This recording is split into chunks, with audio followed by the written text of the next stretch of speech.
Hello, bring on board Jayant Acharya, Joint Managing Director and CEO at JSW Steel, joining us this morning. Mr. Acharya, before we talk about numbers, let's talk about the macro environment and lots happening on the global front, isn't it? After a few days of peace, a West Asia conflict has erupted once again, causing turbulence in the global market. We do understand that India's macros have been resilient and have stood the test of time, but how do you assess the impact of this with regard to the global steel market, especially if it were to extend for a few more months? What's the sense? So one thing good is that if you see the IMF forecast for growth in 2026, they have given the growth at 3%, marginally lower by 0.1% from what they had declared in April. And they have projected a growth of 3.4% going forward into 2027. So they are budgeting that the conflict will get resolved, while the recent escalation is an area to be monitored. But I think the general feeling is that the world has been resilient, better than what it was expected to be, and the resolution will result in a better calendar year 27. If you look at the impact of the war, there are basically two opposing forces which are playing out. One is that the country is impacted by the Middle East conflict, and the other one is countries who are in the technology cycle, which is led by the AI investment. And different countries, we see a kind of a divergence in terms of the impact, depending on whether they are more exposed to the war or to the AI cycle, or importers of energy, let's say, who to some extent have elevated energy costs. Going forward, if the resolution of this conflict is seen in the next medium term, I would say that situation would improve in the calendar year 27, as IMF has also forecasted. Right. Mr. Acharya, with your sales at 6.25 million tons in Q1, which have declined about 12% on a sequential basis, how have sales volumes been as compared to your own estimates? And is in the Indian market, how has demand across sectors been? The India demand for the quarter 1 has grown at 8.3%, which was quite strong. Our strong operating performance is also, reflected in a very strong utilization of our capacity at 94%, even though our blast furnace in Vijayanagar remained under shutdown for better part of the quarter. It started towards the end of June, and therefore there was a volume impact in the last quarter. However, our consolidated sales also at 6.25 million ton grew by 4%, but it was the best ever Q1 from that perspective. Our sales to the flat steel was the best ever Q1. The flat demand was better, the flat pricing was better. Our sectoral growths were also quite strong. Automotive, we had a very strong quarter. Renewable energy, we had a very strong quarter. The price and the demand impact could be seen in longs, where the impact of labor shortage and fuel availability impacted certain project sites in our core areas of operations. Other than that, on a operational performance, financial operational performance, I think we have done quite well, with an EBITDA of 15,000 rupees per ton for the quarter. Morning, Mr. Acharya. Do you plan to maintain your volume guidance of 28.6 million tons for FY27? Yes, we do.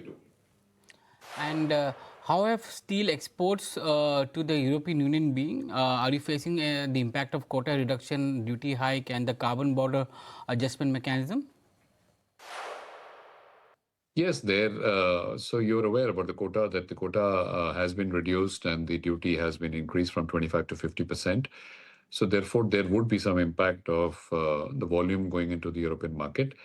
There are some, let's say, changes in the UK safeguard arrangements, but there is some visible impact which would play out in the year because of the CBAM and the change in the quota and the duties.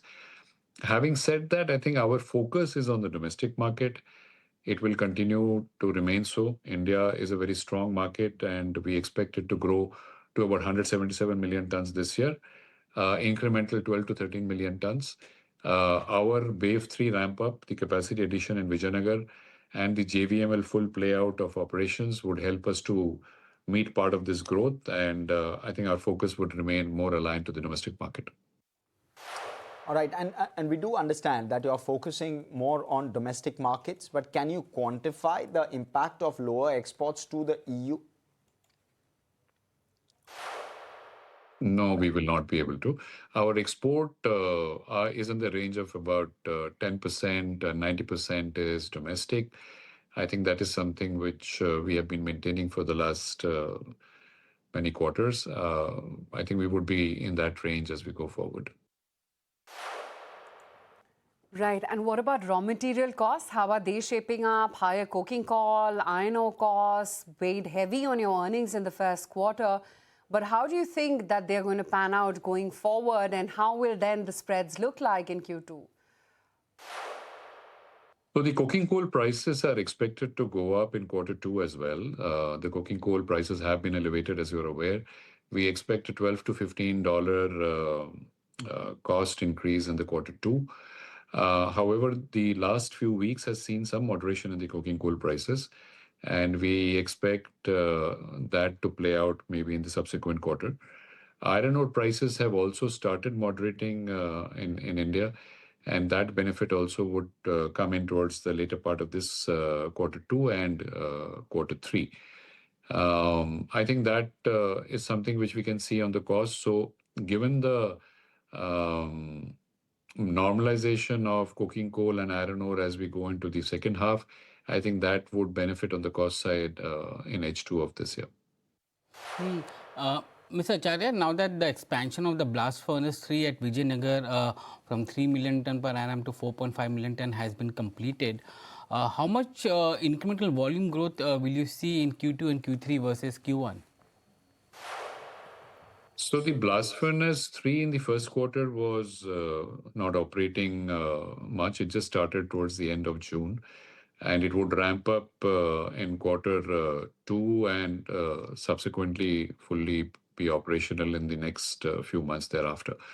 So quarter 3 and 4, you will see a much better impact of the BF3. The furnace has been upgraded by an incremental 1.5 million tons for the full year capacity. So I think we would be able to capture a major part of that as we go into the full year. Okay, and net debt, that's also come down substantially over the last 6 months or so. And now that you have received the second tranche of the 7,875 crore equity investment from JFE, is all the debt reduction led by JV with JFE Steel now fully reflecting? Is that how one should read through the numbers?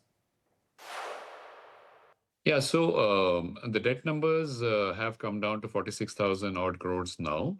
Our net debt to EBITDA ratios are at 1.46. If you recall, we had guided in the last quarter that while we grow our journey from 30 million ton in JSW Steel to 62 million tons, we would keep a financial prudence in mind. Our comfort level of net debt to EBITDA is below 2.5. We are moving towards a strong financial ratios from net debt to EBITDA point of view. The JFE transaction, the second tranche was received on 30th June.